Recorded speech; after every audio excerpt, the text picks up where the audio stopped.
Okay, good almost afternoon, late morning, everyone. Thank you for joining us. We're back on schedule with Java for the Soul. And as the last couple classes, we're pushing it off a little bit to more later morning. Works easier on my schedule. I hope it works easier on your schedule now that we have homeschool. So, everything has to jiggle around a little bit. So we are up to number 12, and we spent the last two classes on number 12. And I want to talk a little more about number 12, but let's take a concept out of number 12. Today I called the topic "Looking to the Future." How are we going to look into the future? How are we going to make sure that we have a future?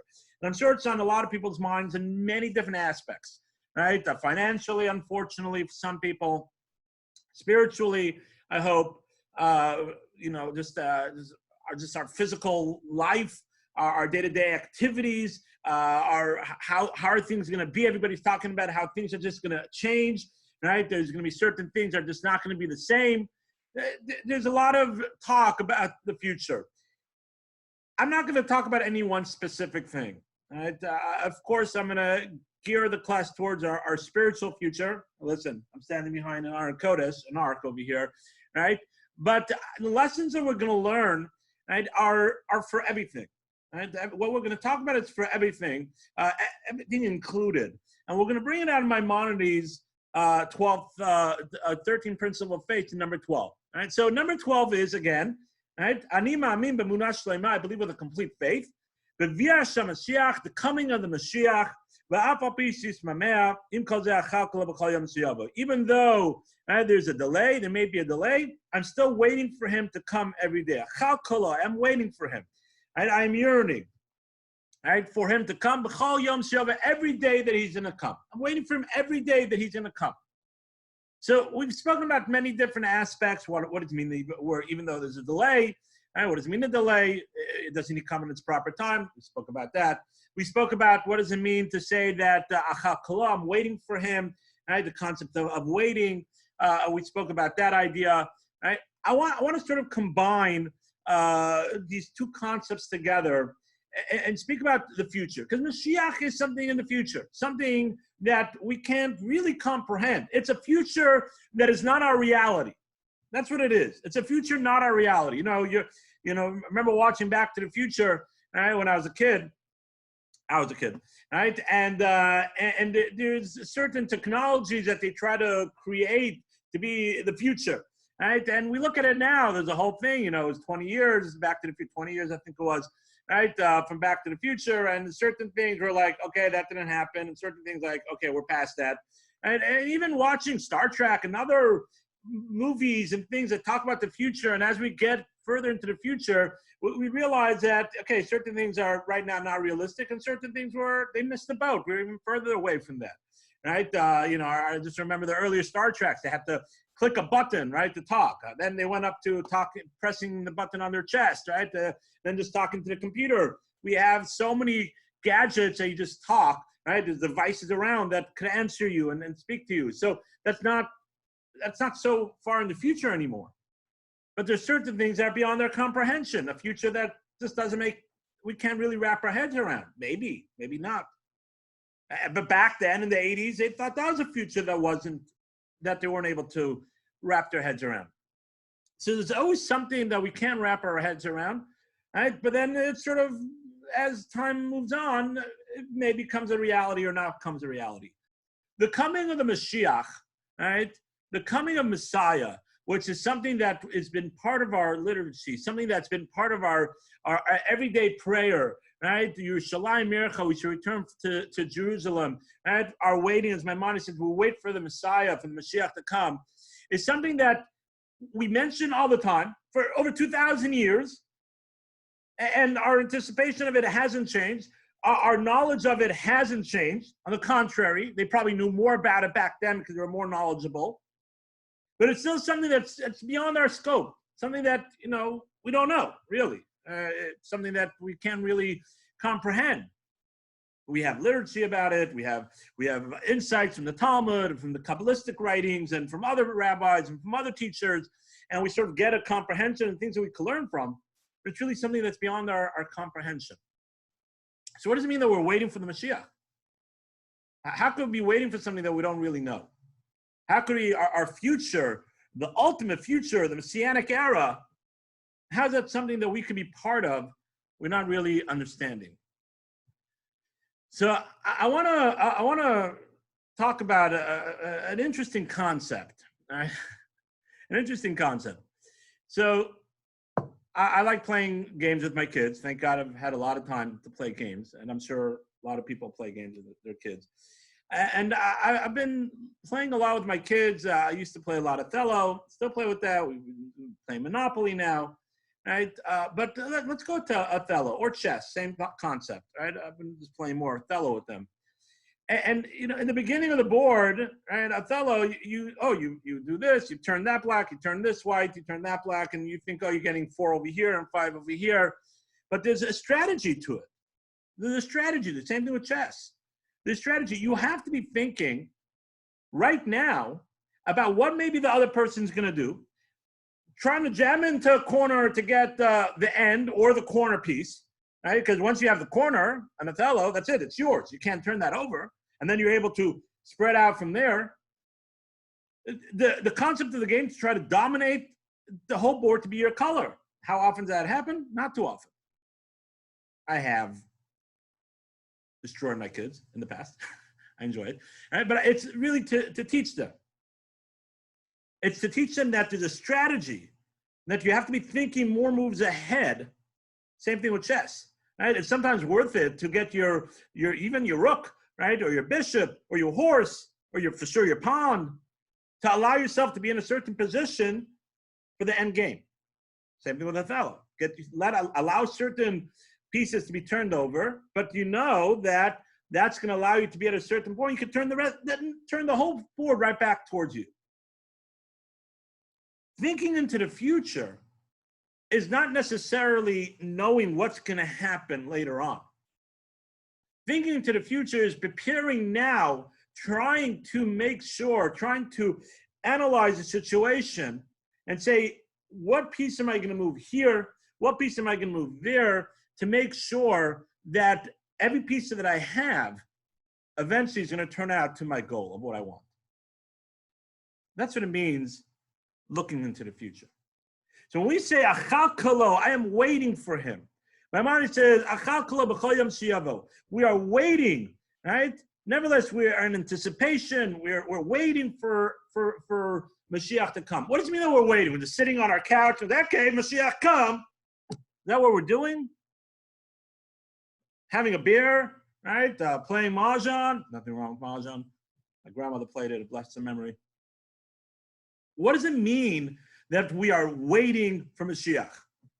Even though we're still waiting for Mashiach, what does that mean exactly? The idea of waiting for Mashiach means to say that we are in preparation. We're preparing for the coming Mashiach. We are trying to create the situation to make sure the Mashiach comes. We are trying to create the situation, looking at the different pieces on the board, right, in our lives, of what we're doing or we're not doing, to make sure the Mashiach comes. Sometimes we have to give up a little this. We have to do a little more of that. We have to look at the long game. You can say, well, if I spend less time in work, right, or I have to spend a little more money on food. Look, I'm going to lose out. I only have X amount of savings. I only have this. And again, each one of us have our own challenge and our own things. We spoke about that last night a little bit. Spoken about many times. Our challenges, greatness is overcoming your challenges. But when you're looking at the long game, when you're thinking to the future, and we're waiting for Mashiach, doesn't mean to say we're just sitting back and waiting. We actually have to prepare for it. We have to create a situation where we are enabling, we're creating a situation where Mashiach could come, the Messiah could come. And that's like a chessboard, board, whatever you want. Looking at the different pieces in the board and say, okay, maybe I have to allow this to be knocked out a little bit. I have to maybe do a little more of this. I have to look into the future. This might be a little hard now, but knowing later on that that's going to be something a little better. That is what it means waiting for the future. Chakala, waiting. creating the situation, creating the idea. We cannot create the future. In this situation, we know what the ultimate future is going to be, which is, it's mind-boggling. What we have to do is we have to create the situation where we are being able to be part of that future through our actions. I want to talk about a couple of things that we have to work on to be able to be part of that future. A couple of things.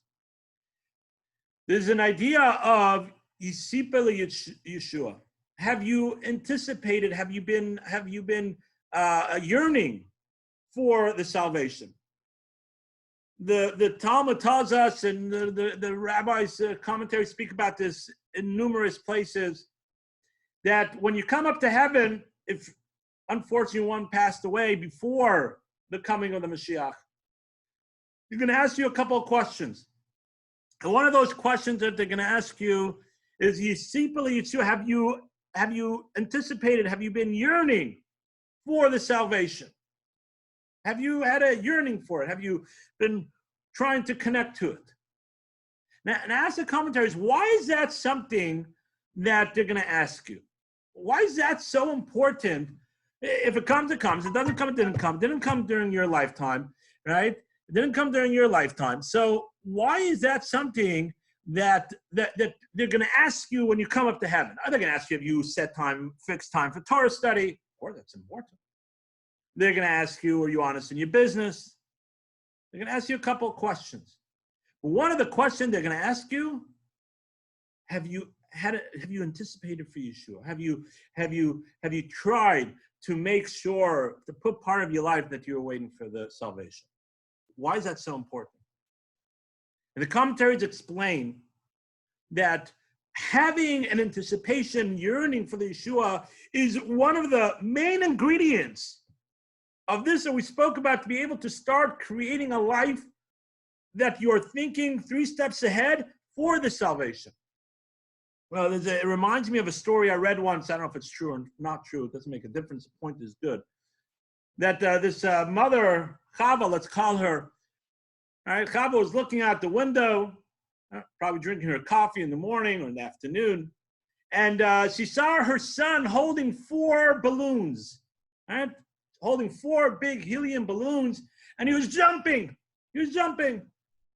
So she went outside and she said, "My Tyler kind, right? My sweet boy, right? What are you doing? What are you doing? Why are you jumping up with the balloons?" So he told her, he said, "Ma, I'm waiting to see, right, if I'm going to be able to fly up with the balloons. So I'm jumping to see if the balloons, helium, right, floats, right, they're going to take me up. I want to fly with the balloons." That's a cute story, right? So his mother said, "Not enough balloons, right? You're not going to be able to fly up with it." Brought him in. But if the kid did not have an anticipation, he did not yearn to fly, right? He didn't think, he didn't have any inkling that the balloons were going to be able to take him up and fly. He wouldn't jump. He wouldn't try. The first ingredient to changing our lives, the first ingredient to be able to look steps ahead, to try to get to the final end game, the Messianic era, come speedily in our days, is yearning for it, wanting it. If you don't want it, oh, of course I want it. But if you don't yearn for it, I yearn for it. What does that mean exactly? Truly, are you going to jump up with the balloons like the kid? Are you going to actually do something? We have to have a yearning for it. So I am in anticipation. I'm waiting for it. That's what Maimonides is saying. Maimonides is telling us that we are waiting for the salvation.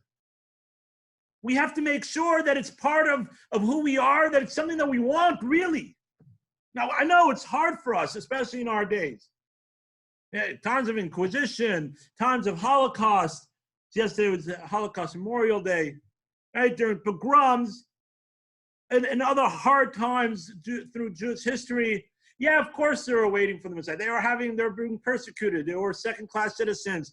They weren't allowed to own property. Right? They were stuck in ghettos. There was blood libels. So yeah, of course, they were yearning for something better, a better lifestyle, a better life. Again, what does that mean exactly? They have that yearning for it. We're good. And we're good. We have our synagogues, we have our organizations, we have federations, and we have Jewish homes, and we have chesed, and we have appeals, and we have holiday synagogues. We have a lot of classes. Unfortunately, we don't have a synagogue now, but we have online things. We're good. You know, I want Mashiach. I want Mashiach now. Right? There's a song. I want Mashiach now. Yeah, we want Mashiach. But are we Sipa? Are we really seeking it? Are we in anticipation for it? If we're not, if it's a sort of a concept that we know of, a concept that we want to be part of, it's going to be hard to really change our lives, to think of steps ahead to try to make sure that we get there. If someone doesn't really want to win the game of chess or Othello, right, they're not going to think ahead of how to make sure they win. Unfortunately, I've played against people like that. They're just, oh yeah, they're sort of letting you win, right? Or they don't really care so much. It's not fun because they're not really part of the game. They're not thinking ahead. They're not trying to make sure that the pieces that they're going to move might trick you, and then you have to think of what they're going to do or they're not going to do. Because if you don't really have that will, that desire, you're not going to work hard on it. And that's in everything in life. A job that you have, a relationship that you have, whatever it is in life, if you don't really have a sipur, you don't really have a desire for it, whatever, it's good, it's fine, it's a concept, it's a good thing. If you don't have the desire for it, you're not going to work hard for it. You're not trying to think 3 steps ahead of how to make sure that it works. You're not going to think of what your spouse, right, or your children or your parents, right, are thinking and how to avoid a fight that you know might come up because of something that you might say or something she might say or something that's going to happen or something that's not going to happen. You're not going to try to think steps ahead to make sure that it's going to work out because you lost your desire. If it works, it works. It doesn't, or whatever. I'll just avoid a situation. To create a healthy relationship, you have to have the desire for it. If you don't have the desire, you don't even have step 1. You go to as many therapists as you want in your life, many marriage counselors you want, but nothing's going to happen. Unfortunately, the same thing. Someone doesn't have desire to live. Unfortunately, there are people like that. You could talk to them about strategies and about different things, but it's not going to work. First thing, you have to try to get them to have a desire for life again, to live. It's the same thing with our desire for Mashiach, our desire for our spirituality. Because yes, it's a concept that's beyond our scope, really. But we do know that it's going to be a utopia of spirituality and a relationship with God. However way it works out, that's not the point today. But we know that it's going to be a utopia of spirituality and a relationship with God. So if that's something that we want, something that we want to connect to, we have to start playing the chess game. We have to start reflecting into our lives and say, hey, what move do I do or do I not do? Or what's the move that the evil inclination is going to do to try to block me? Or try to knock me out? You have to start having anticipation. Achakalo, as Maimonides says. And therefore, one of the questions that they're going to ask someone, if he didn't make it, if he unfortunately passed away before the Messiah comes, one of the questions that they're going to ask him is, did you have a desire? Had you waited for the salvation? Because it shows the essence of what the person really is. Now, of course, there's stages. It's not black and white. It's like everything in life. But we have to start building that up inside of ourselves. We have to start working and making sure that we have a desire. We have to start making sure that we start having that chess game. Start reflecting and saying, hey, what moves do I have to do? Where am I going? What am I doing? What's really important in life and what's not important in life? You know, and I think that the time that we're in now, and I know a lot of people have talked about this, and we've talked about this in the past, but it doesn't hurt. The more the merrier, I believe. The time that we're in now allows us to really reflect. We spoke about this in the morning minute this morning for a couple minutes. Actually, that was 3 minutes, sorry. Right? But the idea of when your life is changes, when you have a curve in the road, you're cruising along. Let's think about this analogy for a second. Right? Let's run with it. Right? You're driving, you're cruising along, right? Of course, within the speed limit here in Florida, 70, right? 75, you're going. And all of a sudden, there's a curve in the road. What do you have to do? You have to slow down a little bit. You gotta hold on the wheel. Yeah, I know. Nowadays we have cars that will sense. I don't trust those things. I'm believing human, right? You have to curve the road. You have to maybe even take the cruise control off if you have it on. You have to be part of the driving. If there's a sharper curve in the road, you definitely have to slow down and really hold it. If there's a back and forth, you have to really be on top of it. I remember we went to Chattanooga, Tennessee for a summer vacation 3 years ago, I think it was. 2 years ago, I don't remember. 3 years ago. And it was a great time we had. And we stayed in a horse farm in the mountains. It was beautiful. We were about a half hour from the city itself, right? And we stayed in a horse farm. It was a beautiful, beautiful time. Really a lot of fun. Right? Talk about that another time. Yes, I rode a horse. It was a lot of fun. Right? And when we were driving up the mountain, right? I remember we finally make the turn around this road through like farmland, right? And we make a left turn to go up the mountain. And it was such a drive. I can't tell you.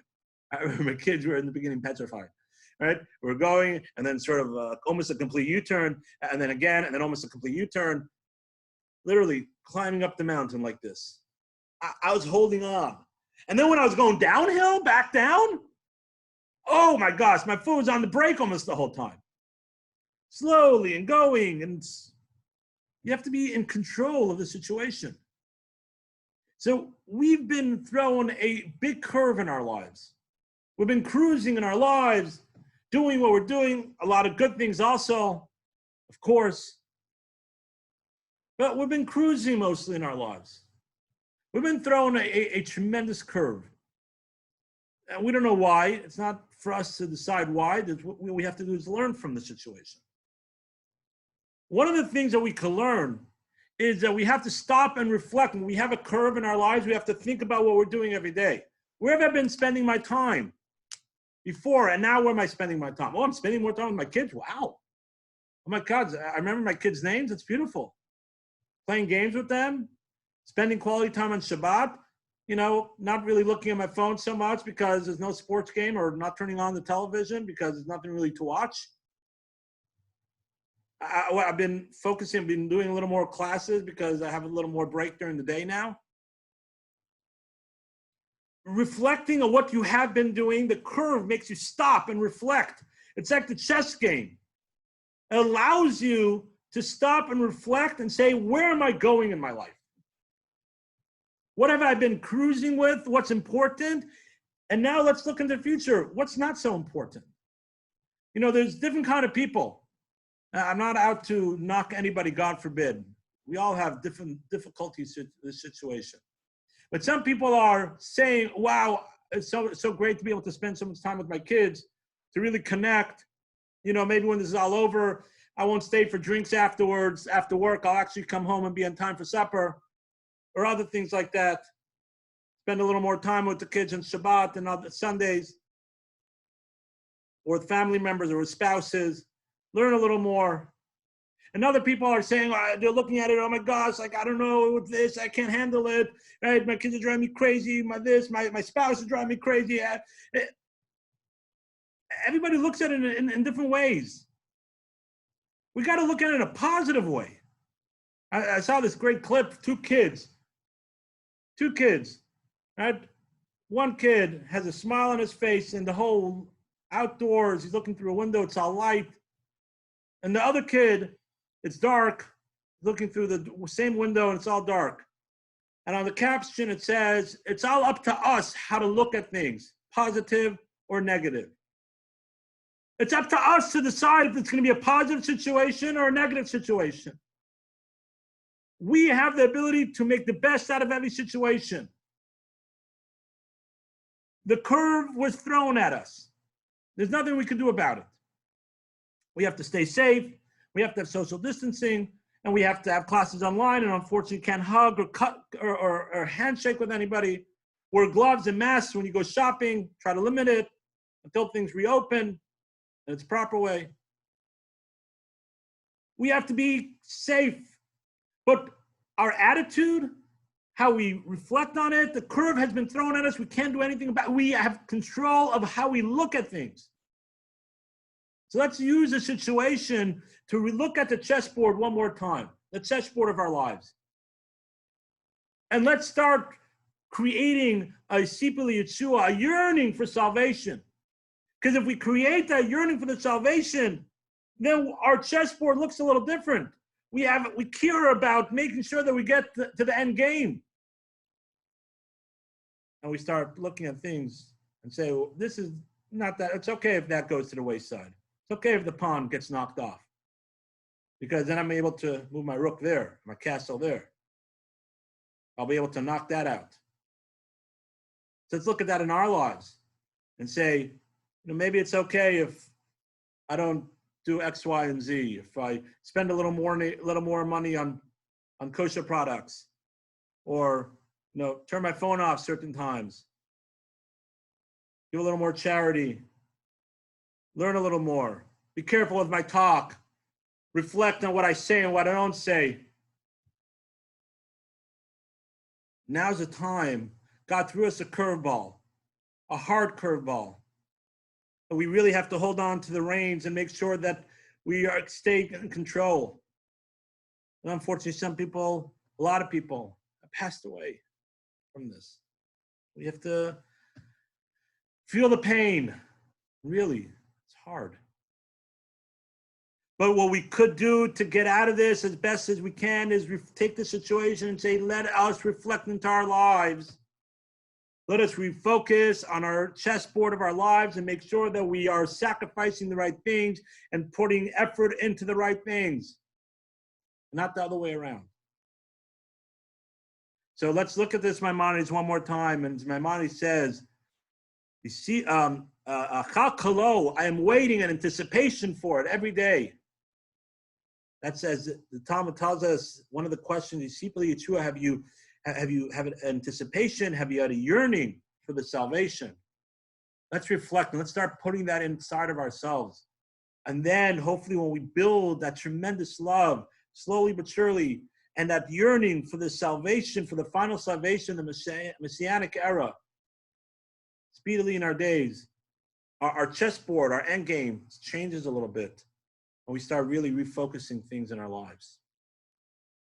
Wishing everyone a beautiful day, a blessed day, a day when we refocus the importance in our lives and relook at our chessboard and say, what is really important? What's going to help me get to the final destination?